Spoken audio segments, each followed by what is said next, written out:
Attends, une minute, une minute. Il n'y a toujours pas de son? Ah.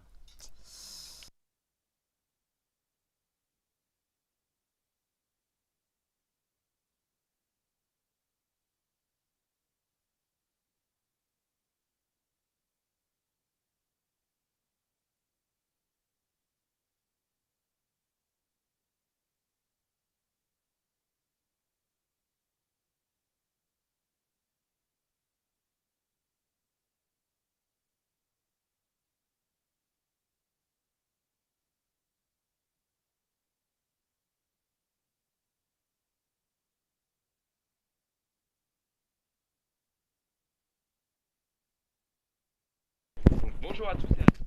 Merci d'être présents ce soir pour ce sujet en plein cœur de l'actualité, la répression des Ouïghours. Bienvenue donc dans cette conférence durant laquelle nous allons parler des différents sujets à propos du peuple ouïghour. Merci d'être aussi nombreux à nous regarder ce soir. Vous pourrez nous poser des questions via le hashtag sur Twitter EcoDressingXAOF ainsi que dans le chat. Nous y reviendrons juste après pour vous répondre. Cette conférence est organisée par l'association EcoDressing des étudiants du BBA EDEC en partenariat avec l'association des Ouïghours de France. Afin de vous éclairer sur la problématique de la répression des Ouïghours et de débattre sur ce sujet, nous sommes ravis d'accueillir ce soir Omar, Mirkedir et Subi, tous trois membres actifs de l'association des Ouïghours de France, ainsi que Aurore Camus et Éléonore Raffner, qui sont membres de l'association EcoDressing. Ici présent, Madame Sylvie Lasserre, journaliste et auteure de nombreux articles et du livre Voyage au pays des Ouïghours. Et enfin, Monsieur le député suppléant et membre actif du Parti national de l'écologie, Jean Couture. Merci à tous d'avoir répondu présent ce soir. Donc, avant de Plus modestement, du mouvement des progressistes. Voilà. Donc je suis un des membres du bureau national.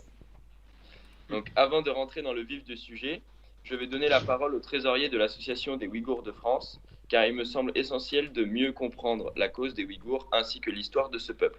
Monsieur Subi, vous pouvez apporter à nos spectateurs et auditeurs quelques informations sur l'histoire du peuple ouïghour et sur le Turkestan oriental. Bonsoir à tous, merci beaucoup. Je suis Subi et voilà, ce soir je vous présente et explique un peu le peuple ouïghour et les autres ethnies turcophones et le Turkestan oriental, son brève histoire récente en plus et sa géographie, etc. Merci. Slide suivant.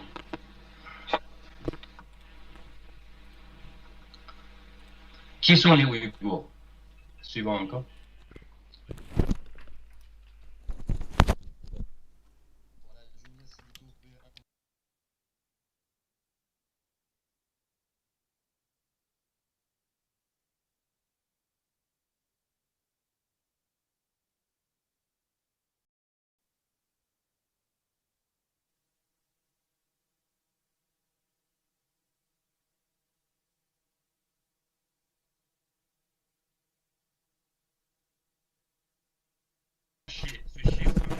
Et voilà.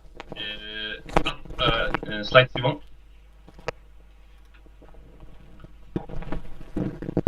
À part les Ouïghours, il y a aussi des Kazakhs, Kirghizes, Tatars, Tadjiks, des autres ethnies turcophones. Slide suivant. Voilà, il y a quelques images de notre architecture, des pavillons, des habits pour la tête et la soie qu'on utilise depuis 1000 ans à peu près. Et il y a des très célèbres des écrivains philosophes comme Mahmoud Kashgari, des écrivains du XIe siècle. Il a écrit un chef-d'œuvre qui s'appelle Des recueils des Turcs, des recueils de langue turque. Et il y a des intellectuels comme Ali Mahed, il a fait beaucoup de travail sur le logiciel, comme il a un dictionnaire en 7 langues et plus de millions de lexiques dedans. Merci. Slide suivant. Voilà un peu de gastronomie des Ouïghours. Certains sont très connus comme polo, kebab, naan, Sansa, l'Armen, je ne sais pas, vous avez déjà goûté ou non. Slide suivant. Voilà un peu des extraits des cultures musicales et des instruments également. Slide suivant. Voilà la carte de Turkestan oriental. Je vais parler un peu plus tard pourquoi on dit Turkestan oriental. Maintenant, on regarde la carte. On partage une large frontière avec la Mongolie, la Russie, le Kazakhstan jusqu'à l'Inde et Tibet, jusqu'à l'intérieur de Chine. Et notre surface est à plus de 1,828 000 km². Ça veut dire que ça correspond à un sixième du territoire total de la Chine. Slide suivant.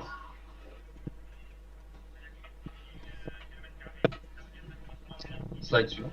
Voilà. Il y a des images de belle nature et des architectures de Ouïghours. Je vais présenter un peu la deuxième à droite en bas. Il y a une mosquée qui s'appelle Edkar. C'est une grande mosquée et très ancienne. Ça date à peu près plus que 500 ans, je crois. Voilà. Slide suivant. Nous avons beaucoup de richesses naturelles sur notre terre, comme pétrole, gaz naturel, des minéraux très importants et très rares, et des cotons, production de coton qui possède 20% du marché mondial. Slide suivant. Voilà, maintenant on parle un peu de Turkestan oriental. La vraie colonisation de la dynastie Qin en 1884. Ils ont occupé notre territoire. Il a nommé notre pays Xinjiang. Ça veut dire nouvelle frontière, nouveau territoire. C'est une nouvelle province. Depuis ça, tous les gouverneurs chinois, tous les occupants qui ont mené le génocide, la répression contre le peuple ouïghour et les autres ethnies turcophones. C'est pour ça qu'il y avait beaucoup de révoltes, des guerres, des rebelles, etc. Donc, nous avons créé en 1933 Première République, ça tenait seulement un an à peu près. Et le deuxième, c'est à partir de 1944 jusqu'à 1949. C'est à cause de l'aide de l'Union soviétique, le Parti communiste chinois d'aujourd'hui, qu'ils ont occupé notre pays en 1949. Ils ont tué presque tous les dirigeants de notre deuxième République. Voilà, on peut voir une carte au milieu. Voilà, une carte au milieu. Il y a une carte à peu près 18e siècle, je crois. C'est marqué en anglais Eastern Turkestan. Ça veut dire que le Turkestan oriental, c'est un pays indépendant. Après, juste à côté, il y a un passeport de la première République. Il y a des mots qui a écrit en langue française. Après, il y a à côté, à gauche, en bas, c'est des monnaies qu'on utilise pendant les républiques. Voilà, c'est bon, la dernière slide. Voilà, tout ce ce soir, je veux présenter concernant les Ouïghours, le Turkestan oriental. Au fil de cette conférence, on va répondre, on va découvrir pourquoi le génocide existe. Et voilà, merci beaucoup, à tout à l'heure. Merci beaucoup, Subi, pour ces petites informations. Madame Camus, bonsoir. Vous êtes à l'origine du coup de l'organisation de cette conférence en partenariat avec l'Association des Ouïghours de France. Pouvez-vous m'expliquer avec Madame Raffner le but de votre association, vos actions, ainsi que le lien que vous avez avec le sujet? Oui, du coup, bonjour à tous. Donc, tout d'abord, je vais vous présenter un peu en quoi consiste notre association Eco-Dressing. Donc, pour débuter, c'est dans le cadre de notre projet de première année à l'ETAI Business School à Lille que nous avons créé en septembre 2020 l'association Eco-Dressing. Donc, cette association est composée de 5 membres, jeunes et motivés, ayant 2 buts majeurs: défendre la cause des Ouïghours et sensibiliser le plus grand nombre de personnes sur les effets néfastes de la fast fashion dans le monde. En effet, comme vous le savez peut-être, la fast fashion est un phénomène de mode éphémère consistant en la production massive de vêtements à bas prix. Donc, nous avons donc comme projet d'en informer le grand public français avec le soutien des membres de l'Association des Ouïghours de France, association reconnue par l'État. Et donc, concernant le lien entre nos deux associations, comme vous le savez sûrement, l'industrie textile est fortement liée à la main-d'œuvre ouïghour et à son exploitation. Et le concept de fast fashion est relativement récent et consiste en des phénomènes de mode très éphémères. Et tout ça conduit en fait à une forte demande de main-d'œuvre et ainsi au travail forcé des populations ouïghours. Donc c'est pourquoi nous avons choisi de réaliser un partenariat avec l'Association des Ouïghours de France afin d'unir nos forces dans notre mobilisation. Très bien, merci pour votre réponse. Mirkedir et Omer, vous êtes respectivement vice-président et président au sein de l'Association des Ouïghours de France. Nous avons pu voir que vous avez mené à bien plusieurs actions, comme des manifestations, dont une récemment à Strasbourg. Pouvez-vous nous expliquer en quoi consiste votre projet et le message que vous souhaitez diffuser?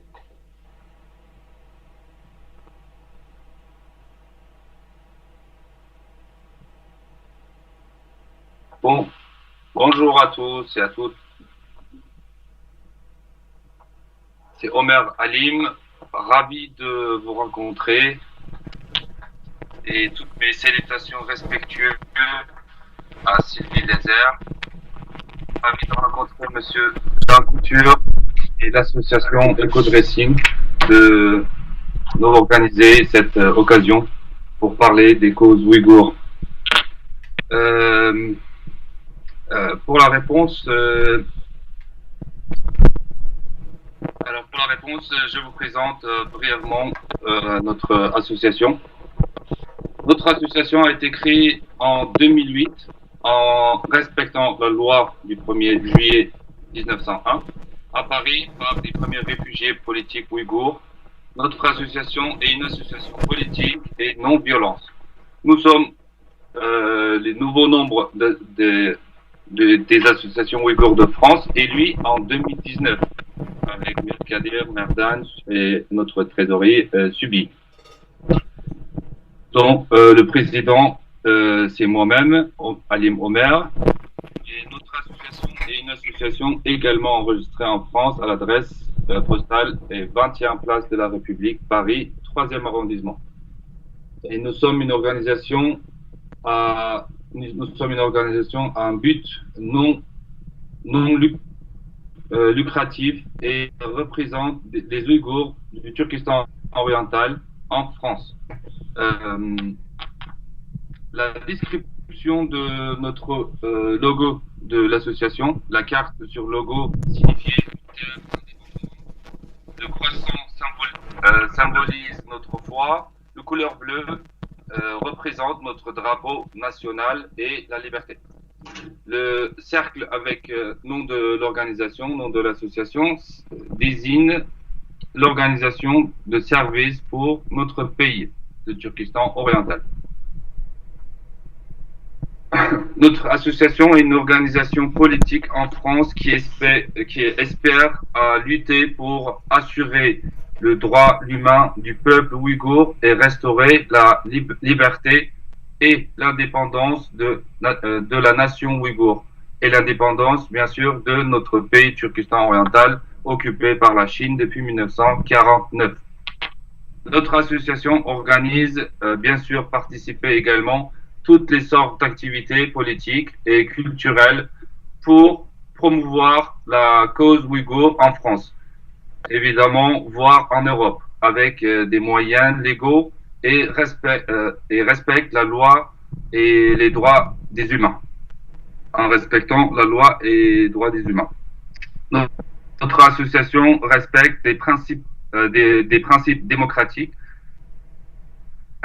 guidera et unira toutes les Ouïghours de France sur voie restauration de notre indépendance avec des soutiens comme vous, des amis comme vous en France. Notre association ne dépend aucune organisation, coopérer avec toutes les organisations, des gouvernements, des partis, des institutions, des organisations et des individus qui soutient les causes ouïghours et la libération de notre patrie, le Turkestan oriental. Merci beaucoup. Merci Omer. J'aimerais faire du coup un petit point sur l'actualité. Donc pour commencer, vous avez pu voir donc, que l'Europe a sanctionné le lundi 22 mars pour la première fois la Chine. pour la persécution donc, des musulmans ouïghours dans la région du Xinjiang. Pékin a riposté donc le jour même et a banni de son territoire une dizaine de personnalités européennes, dont l'eurodéputé français Raphaël Glucksmann, qui dit, je cite, « J'apprends que je suis visé par les sanctions chinoises bannies du territoire chinois ainsi que ma famille et interdit de tout contact avec les institutions officielles et entreprises chinoises pour ma défense du peuple ouïghour. C'est ma légion d'honneur. Vos sanctions ne m'impressionnent pas. » Monsieur Couture, vous êtes, je le rappelle, député suppléant et membre actif du Parti national écologie. Vous partagez très souvent sur les réseaux sociaux au sujet des Ouïghours. Pensez-vous que les mesures prises par l'Europe sont justifiées et quelle est votre position à ce sujet? Pardon. Alors, ces mesures sont pleinement justifiées. L'Europe doit bien évidemment rester ferme et maintenir la pression sur la Chine. Ce qui est certain, c'est que pour que cette pression soit efficace, il faut que se multiplient les comités locaux de soutien au peuple ouïghour dans les collectivités territoriales, puisque, je vous le rappelle, à l'initiative d'Europe Écologie Les Verts, une motion a été déposée au Conseil de Paris qui a été refusée par Madame Hidalgo. Voilà, donc il faut conquérir petit à petit de nouveaux points de soutien, de telle manière à ce que ne s'habitue pas la population à cette notion de répression, hein, avec une certaine bonne conscience, et puis on laisserait au cours du temps s'éroder la pression.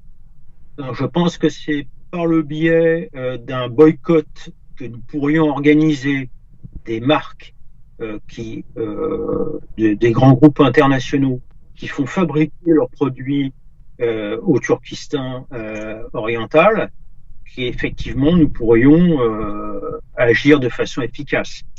Je fais un peu une analogie avec la pression que nous avons pu exercer en Europe contre l'apartheid en Afrique du Sud, où avec succès, au bout d'un certain temps, on a quand même largement contribué à la chute de ce régime absolument indigne au regard des droits de l'homme.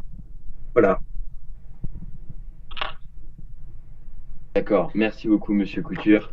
J'aimerais rebondir sur ce que vous avez dit. Vous avez dit qu'il fallait boycotter les grandes marques. Je sais que je vais m'adresser à vous du coup, Monsieur Mirkedir, que vous avez porté plainte récemment contre Nike. Quelles étaient vos intentions et qu'est-ce que vous vouliez vraiment dire quand vous aviez porté plainte contre Nike?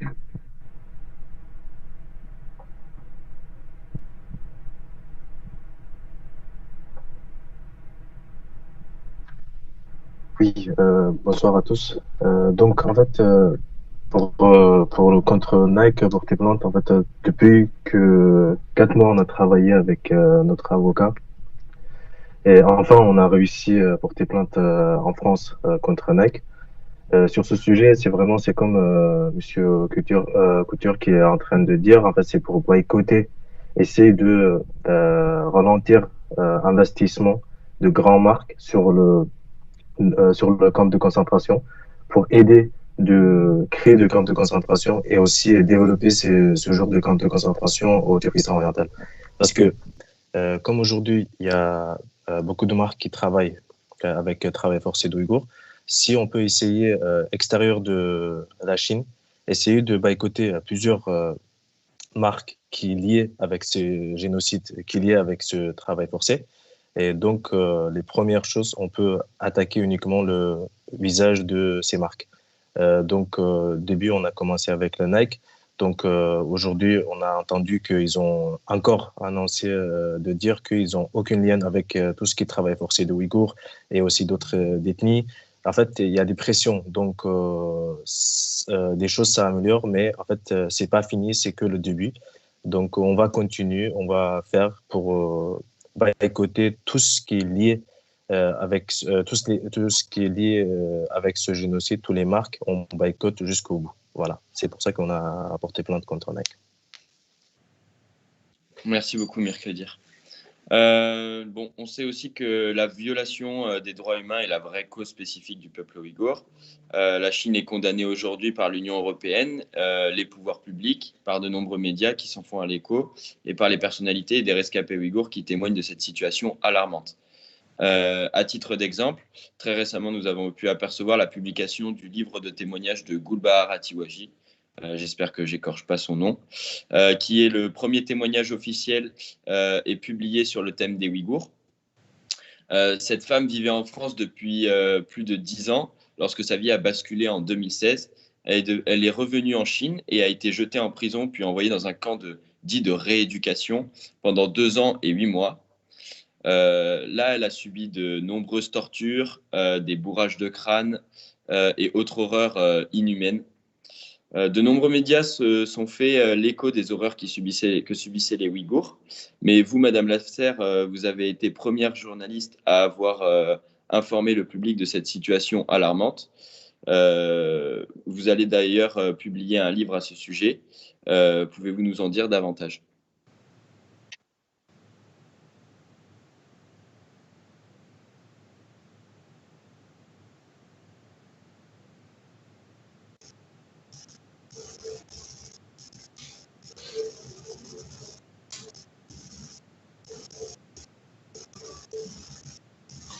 Hugo ? Oui. Vous m'entendez ? Vous avez entendu ? Excusez-moi, non, j'ai pas entendu la fin de votre question. Ah, pas de souci. Je disais que cette femme avait subi donc de nombreuses tortures, que du coup de nombreux médias donc se sont fait l'écho des horreurs que subissaient les Ouïghours, mais que vous, Madame Lasser, vous avez été la première journaliste à avoir informé donc le public de cette situation alarmante, et vous avez d'ailleurs publié un livre à ce sujet. Du coup, je voulais savoir si vous pouviez nous dire quelques avantages. Oui, bah, disons que moi, j'ai recueilli quelques témoignages également de personnes qui sont sorties des camps. Alors, Gulbahar Atiwaji, moi, elle était en train d'écrire son livre, donc elle ne m'a pas parlé. Mais j'ai recueilli le témoignage de Gulbahar Jalilova, qui, elle, est kazakhstanaise, ouïghour du Kazakhstan, et qui vient d'arriver en France, d'ailleurs. Enfin, je crois que Halim, tu es au courant, tu l'as accueillie quand elle est arrivée. Et donc, c'est à peu près les mêmes témoignages qu'on recueille, c'est-à-dire que c'est vraiment abominable ce qui se passe dans les camps, dans les cellules. D'abord, on est emprisonné comme ça, sans jugement, et souvent par erreur, enfin, c'est même pas souvent, c'est toujours par erreur, juste parce qu'on est ouïghour. Et donc, enfin bon, je vais peut-être pas rentrer dans les détails parce que c'est vraiment horrible. C'est des cellules où on est entassé, c'est-à-dire qu'il n'y a même pas la place de dormir. Les femmes se relayaient, une moitié dormait pendant que l'autre moitié se tenait debout pour que celle qui dormait rester allongée. Elle ne sortait pas, elle restait 24 heures sur 24 dans les cellules, sans fenêtre, sans air, il paraît que ça sentait mauvais. Enfin bon, l'hygiène était déplorable forcément, puisqu'il y avait juste un seau, il y avait même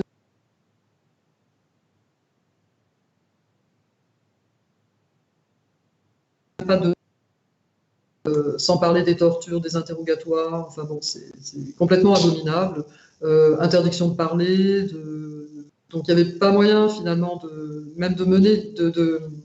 créer quelques amitiés, parce que d'après ce que Gulbahar Jalilova avait compris, il y avait des micros et il y avait même de la reconnaissance vocale, c'est-à-dire que quand des femmes commençaient à se parler entre elles, tout de suite elles étaient punies. Voilà, c'est pour vous donner une idée. Bon, alors ensuite, évidemment, les injections de produits dont elle ne savait pas ce que c'était. On suppose que c'était de la stérilisation, puisque les femmes n'avaient plus leurs règles après ces injections. Les viols. Alors maintenant, récemment, on sait que systématiquement, les femmes dans les camps ont été violées, enfin sont violées, parce qu'il y en a encore. Sans parler évidemment du fait qu'on leur rasait les cheveux, un uniforme, enfin c'est complètement déshumanisé. Et voilà, c'est le traitement, ce sont les témoignages. Et alors ce qui est quand même bizarre, on a, je ne sais pas, peut-être 5 ou 6 témoignages comme ça de femmes qui sont sorties et qui ont. Alors, elles ont pu quitter la Chine parce qu'elles n'étaient pas chinoises de nationalité. Ça, il faut quand même le noter. Et en fait, tous les témoignages sont les mêmes, c'est-à-dire ça fait état de viol, de traitement atroce. Alors, c'est quand même étonnant parce qu'on se dit, bon, sur 6 femmes qui ont témoigné, elles racontent toutes ce traitement. Ça veut dire qu'il n'y a aucun camp où, bon, elles sont soi-disant bien traitées, où on les éduque, puisque la Chine parle de camp d'éducation. Alors, on aimerait bien savoir qui est allé dans un camp soi-disant d'éducation, puisqu'il n'y a aucun témoignage qui témoigne dans ce sens. Et alors oui, quand même, ce qu'il faut savoir aussi, c'est que on parle de 1 million à 3 millions de personnes qui sont passées dans les camps. C'est beaucoup plus que ça. D'après des statistiques, des spécialistes ont essayé de faire des extrapolations par rapport au nombre à la population, etc. Et on pense que c'est à peu près un tiers aujourd'hui, entre 2014 et 2020, même 21, un tiers de la population ouïghour est déjà passée par un camp. Donc soit elle y est, soit elle en est sortie, mais dans un état, il y en a qui en sortent et qui en meurent les jours qui suivent, parce qu'ils sortent dans des états terribles. Je sais que Gulbahar Jalilova, par exemple, depuis qu'elle est rentrée en France, je ne sais pas, peut-être Alim, tu pourras en parler, il paraît qu'elle est malade. Enfin, elle consulte, elle va dans les hôpitaux, elle a perdu sa santé. Voilà. Donc, je pense qu'on peut clairement dire qu'on est face à un génocide. Et je pense que tout le monde est d'accord là-dessus. C'est bien évident qu'il faut boycotter complètement. La Chine ne comprend que le langage de l'argent. Tant qu'il n'y a que par son économie qu'on peut faire pression. D'accord. Merci beaucoup, Sylvie. J'ai envie d'intervenir brièvement. Pardon ? J'ai envie d'intervenir brièvement sur l'emploi de ce mot de génocide. Allez-y. Je pense qu'il n'y a pas une volonté d'extermination systématique du peuple ouïghour. La situation n'est pas analogue à celle des Juifs pendant la Seconde Guerre mondiale, qui systématiquement ont été pourchassés dans toutes les contrées et menés dans des camps de la mort. Là, il s'agit d'une répression, aussi abjecte soit-elle, aussi indigne soit-elle au regard des droits de l'homme, mais c'est bien des camps de rééducation. L'idée, c'est bien de disposer d'une masse de travailleurs serviles, écrasés. Toute leur vie vont se consacrer à accélérer l'outil productif chinois. Voilà. Donc, je ne pense pas qu'il y ait, au vu des témoignages dont nous disposons actuellement, volonté de supprimer des villages, raser des villes, enfin, voilà, ou saccager les campagnes. Donc, justifier l'emploi de ce mot génocide, car j'ai déjà constaté sur Internet que des prises de parole faites par des fascistes italiens étaient prononcées ces derniers jours qui soutenaient la révolte des Ouïghours. Donc, méfions-nous de l'usage des mots en français. Voilà. Parler de répression, non, je peux répondre. Oui. Enfin, je pense que vous aussi, vous aurez Merdan et Irkedir et Alim. Disons, on peut dire que ce serait plutôt... Alors déjà, le fait de discuter sur le terme génocide, c'est...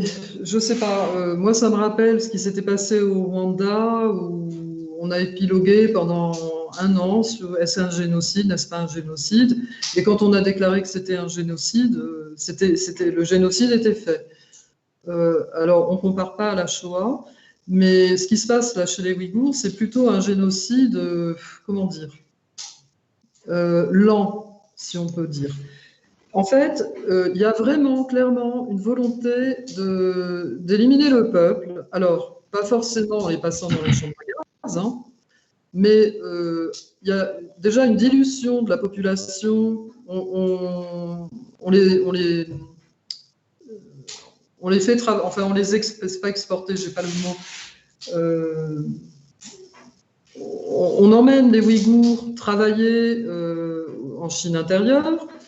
On marie les femmes ouïghours à Dehan, on les marie en Chine intérieure. Donc déjà, il y a une dilution de la population ouïghour en Chine intérieure.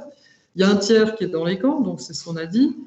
Il y a des sources relativement crédibles qui font état d'élimination pure et simple d'Ouïghours.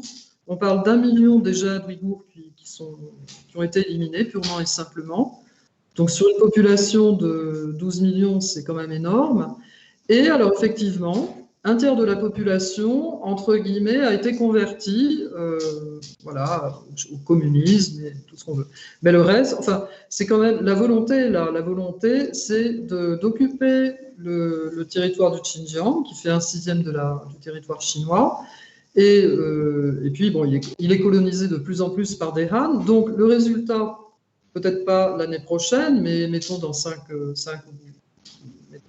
quelques années, ce sera qu'il n'y aura plus on ne verra plus cette culture ouïghour, on verra des Chinois Han, et les Ouïghours seront disséminés à droite à gauche, quand ils ne sont pas...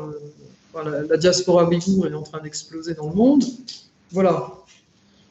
Et sans parler, bien sûr, de la stérilisation des femmes aussi. Hein, donc voilà, tout va dans le sens de... La Chine ne veut plus d'Ouïghours sur son sol. Enfin, au Xinjiang, elle n'en veut plus, puisque elle a ses grands projets économiques, etc. Voilà.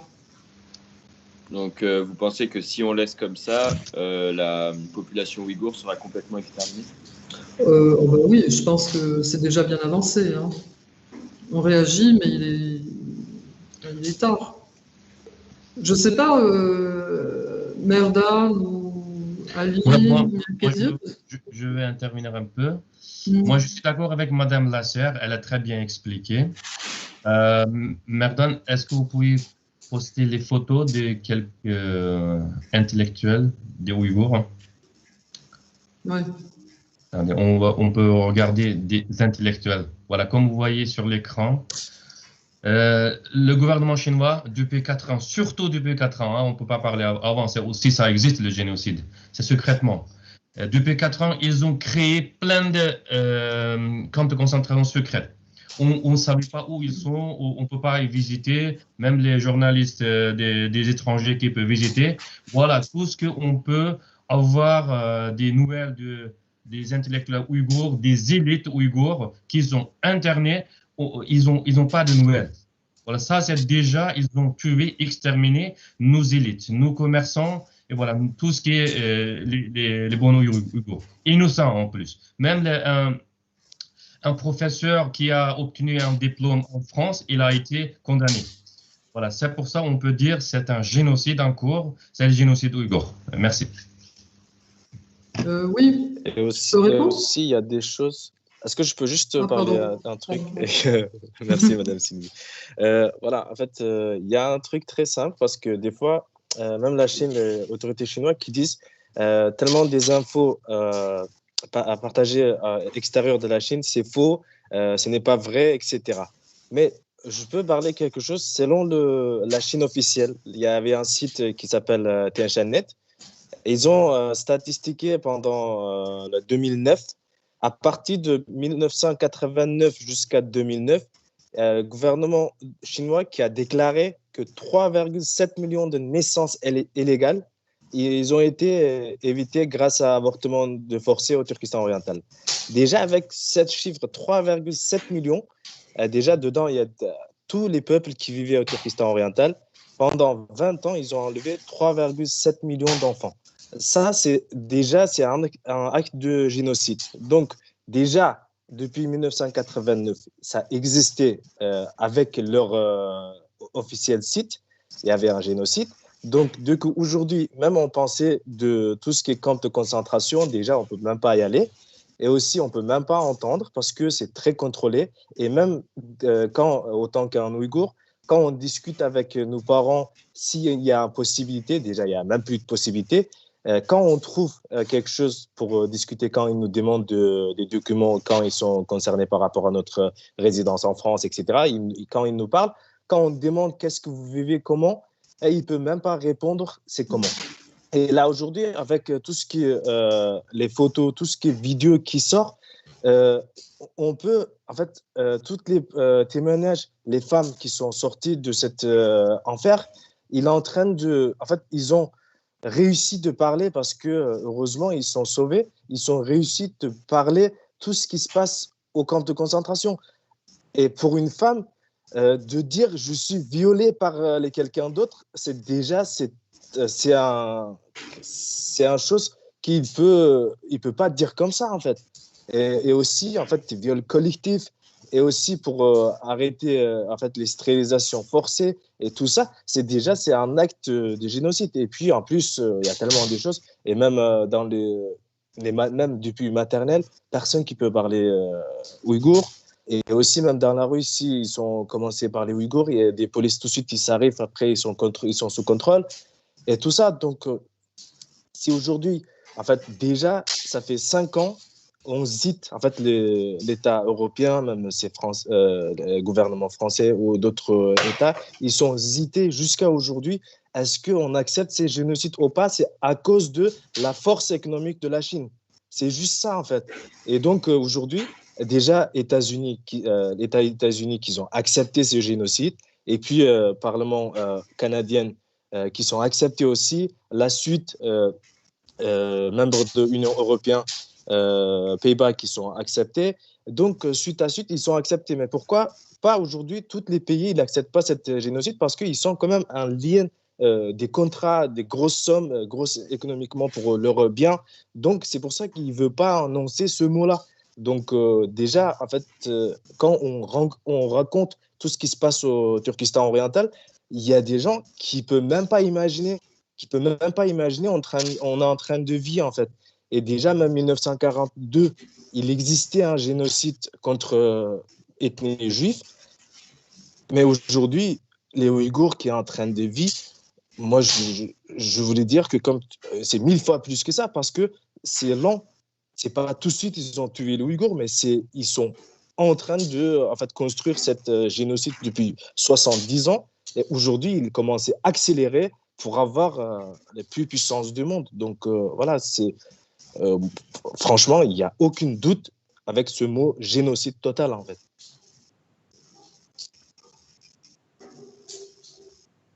Merci Mirkedir. Je voulais du coup rebondir. Vous avez dit qu'il y avait un lien entre la Chine et certains pays.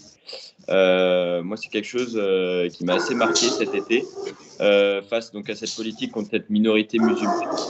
On aurait pu une sorte de solidarité de la part des États musulmans avec les Ouïghours et une déclaration conjointe aux Nations Unies début juillet le soutien d'États musulmans et d'autres. Le soutien donc politique chinoise, dont on a donc l'Arabie Saoudite, l'Égypte, l'Iran, le Pakistan, la Syrie. Est-ce que vous pouvez nous expliquer, Monsieur Couture, pourquoi une telle position de la part de ces États au détriment du peuple ouïghour? Ils sont fortement interpénétrés par des investissements chinois. Il y a une mainmise actuelle de la Chine sur un certain nombre de pays via des investissements, et puis également par le pillage de matières premières. Donc, tout ça contribuant à l'expansion du capitalisme chinois, qui est véritablement totalement insatiable. Donc les voisins, les voisins se taisent aussi face aux persécutions que subissent les Ouïghours. J'ai lu sur Internet qu'un certain nombre d'exilés au Népal, au Pakistan et même au Kazakhstan ont été rapatriés de force en Chine donc avec la complicité objective des gouvernements en cause. Voilà, et c'est pour ça que c'est difficile d'évaluer le nombre total de prisonniers. Amnesty International, dans le dernier rapport que j'ai lu hier, l'évalue à entre 4 et 6 millions de personnes. Voilà. D'accord, merci. Est-ce que Madame Lasserre, vous voulez rajouter quelques informations? Ah, vous avez votre micro coupé.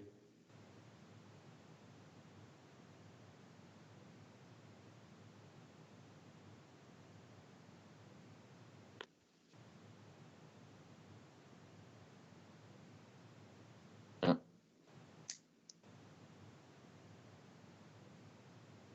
Voilà. Excusez-moi. Pas de souci. Oui, je voulais rebondir sur c'est Merdan ou Mirkedir qui a présenté les intellectuels ouïghours. Donc effectivement, le gouvernement a commencé par là, on peut dire, avec Ilham Tohti d'ailleurs. Hein. Et ensuite, ce Tashpolat Tayyip, qui est docteur honoris causa de l'EPHE à Paris, un géologue, un géographe. Vous m'entendez? Oui, oui, Allô? on vous entend. Oui, oui, oui. Ouais. Et effectivement, ils ont arrêté les artistes, les intellectuels, enfin toute l'élite. Ils ont commencé comme ça à casser la tête, à couper la tête des Ouïghours. Et puis, bon, on peut dire qu'il y a quand même 400 camps, ça on les a vus par des photos de satellites, etc., des camps qui contiennent des milliers de places. Hein. Voilà, et toujours concernant cette volonté, elle est apparue clairement dans les China Leaks il y a un an, un peu plus d'un an, dont on a plus trop parlé en fait, une fois que... Parce que les China Leaks, il y a eu ce scandale avec ces fuites du Parti communiste chinois, et juste après, il y a eu l'explosion du coronavirus. Donc... c'est un peu passé aux oubliettes. Voilà ce que je voulais ajouter. Mirkedir, Omer, vous avez des choses à ajouter?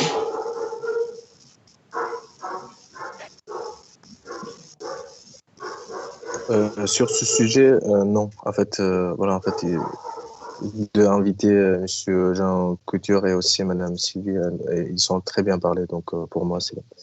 Bon, mais parfait. Dites-moi, Monsieur Couture, la dernière fois, vous parlez de la région du Xinjiang. Vous disiez que c'était la Sibérie de la Chine. Est-ce que vous pourriez qualifier exactement ce que vous voulez dire?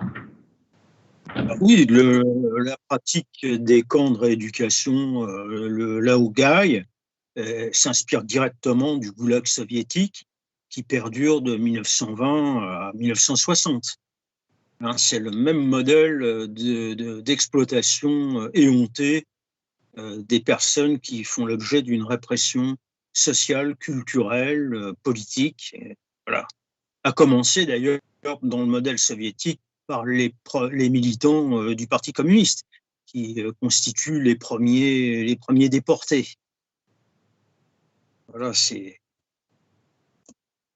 pense que là, ce qui se passe actuellement au Turkestan oriental est tout à fait analogue à la répression qui perdure d'ailleurs dans la région du Tibet, mais également en Mongolie. Donc, j'aurais aimé avoir votre point de vue sur la nécessaire solidarité avec les autres groupes culturels qui, en Chine, subissent actuellement la répression. Voilà, est-ce que vous avez établi des liens lorsque, à la première manifestation à laquelle j'ai participé, Place de la République, il y avait des représentants tibétains et même des personnes venant de Hong Kong qui étaient présentes. Ça me paraît tout à fait souhaitable d'avoir une vision globale. Monsieur Mirkedir pourrait y répondre. Je pense qu'il était aux manifestations. Oui, en fait, voilà, c'est comme tous les peuples, bon, je peux le dire, hein, tous les peuples, même les peuples Han, en fait, ils subissent cette répression, on va dire, normale pour tous les peuples de Chine. Mais c'est comme le Turkestan oriental, c'était un pays indépendant depuis un siècle, et juste ils ont colonisé. Même pour le Tibet, c'était pareil. En fait, eux aussi, ils ont colonisé. Et aussi, le Taïwan, voilà, ils sont séparés. Et aussi, les Mongols, c'est pareil. Et aussi, les Mandchouris, c'est pareil. Donc, en fait, les peuples qui déjà, en fait, ils ne peuvent plus vivre avec cette partie communiste. En fait, c'est pour ça qu'aujourd'hui, on est très branché avec toutes ces causes, toutes ces associations. On est ensemble parce que si on est seul, on sait très bien qu'on ne peut pas abattre très vite quand on était ensemble et ça peut accélérer les choses et aussi on est plus fort que la Chine. Donc il faut être ensemble. Donc on a appris ça et grâce à notre effort, donc aujourd'hui on est unis pour battre avec ce géant chinois. Merci. Merci beaucoup, merci dire. Est-ce que quelqu'un, du coup, a quelque chose à rajouter? Oui, rapidement, moi je pense que ce qui a éveillé la conscience des Occidentaux, c'est cette abomination de la place Tiananmen en 1989, où tout le monde garde en mémoire l'écrasement des étudiants par les chars. Voilà, ça a véritablement marqué les consciences collectives en Europe et bien au-delà, bien sûr. Si, Madame Lasserre, je crois que vous vouliez parler. Vous avez encore votre micro coupé. Sur le fait que les prisons, enfin, les Ouïghours qui sont dans des camps n'ont rien de politique. C'est pas une répression politique. C'est vraiment des civils, enfin voilà, des civils, des gens normaux. L'un, par exemple, qui a un enfant qui est allé étudier à l'étranger, ça suffit pour l'envoyer lui dans un camp. Le fait d'être allé une fois à la mosquée le jour de l'Eid, donc c'est quand même la fête, c'est comme chez nous les Noëls, ça suffit pour aller dans un camp. Le fait d'avoir une application qui ne va pas sur son téléphone, ça suffit pour être envoyé dans un camp. Ça n'a rien de politique. Ça n'a rien à voir non plus avec le fait d'être musulman. C'est, voilà, vous êtes ouïghour, vous avez toutes les chances, et d'ailleurs ça continue, donc il y a de fortes chances que tous les Ouïghours passent tôt ou tard dans les camps, parce que c'est pas fini. J'ai entendu dire que ça continuait. Donc c'est pas, enfin par exemple quand on compare au goulag soviétique, alors oui bon, on pouvait être envoyé dans un goulag quand on écrivait un livre en allemand et pas en russe, bon, mais enfin dans les goulags c'était quand même politique, c'était des prisonniers politiques, ce qui n'est pas du tout le cas avec les Ouïghours. Vous avez des jeunes filles, enfin vous avez de tout dans les camps, vous avez tous les. Et enfin, si on considère que ce sont 8 millions de personnes, c'est déjà aujourd'hui un tiers de la population, et ça continue. Voilà, c'est D'accord, merci beaucoup. Je crois que Omer voulait parler. Oui, merci. Merci beaucoup. En fait, j'aimerais revenir sur le mot génocide. Génocide par rapport, selon la convention de l'ONU. Donc, il y a 5 critères pour qu'on puisse dire cette répression gouvernement chinois comme génocide, pour accepter que c'est. Alors, le premier critère, meurtre de membres de groupes. Déjà, on a eu milliers de gens meurent par le prélèvement d'organes et beaucoup de femmes par stérilisation et avortement forcé. Deuxième critère selon de l'ONU. Désolé de vous couper, Omer, mais on n'entend pas très bien. Est-ce que, Madame Lasserre, vous pouvez enlever votre micro s'il vous Oh, plaît? pardon, désolé. Merci. Alors d'accord, je commence par le premier critère. Meurtre de membres du groupe. Membres du groupe. Et deuxième critère, atteinte grave à l'intégrité physique ou mentale de membres du groupe. Ça, c'est déjà fait dans des camps de rééducation, entre guillemets. Et troisième critère, selon l'ONU, soumission intentionnelle du groupe à des conditions d'existence devant entraîner sa destruction physique totale ou partielle. Et selon le quatrième critère, mesures visant à travers les naissances au sein du groupe. Ça, je n'ai pas besoin de répéter avec le stérilisation. Vous avez tout compris. Et je termine avec selon le cinquième critère, transfert forcé d'enfants du groupe à un autre groupe. Alors, ceux qui l'ont fait, si on fait un calcul rapide, en disant que entre 3 millions de prisonniers dans des camps, si on divise en deux pour dire que c'est des couples, donc 3 millions divisé en deux, c'est 1,5 million d'hommes plus 1,5 million de femmes. En disant que chaque couple, il y a un enfant, donc il y a 1,5 million d'enfants qui étaient séparés de leur famille. Donc avec tous ces 5 critères, on peut bien dire aussi, espérons que la France vont rapidement accepter le gouvernement français comme cette répression chinoise comme un génocide. Merci beaucoup. Je vous remercie. Si quelqu'un a quelque chose à ajouter, dites-le. Vas-y. Oui, Soubi. Je vais parler un peu l'histoire aussi également, mais très bref. Après la colonisation 1949 par les communistes chinois, et ils ont nommé notre pays la région autonome ouïghour de Xinjiang en 1955.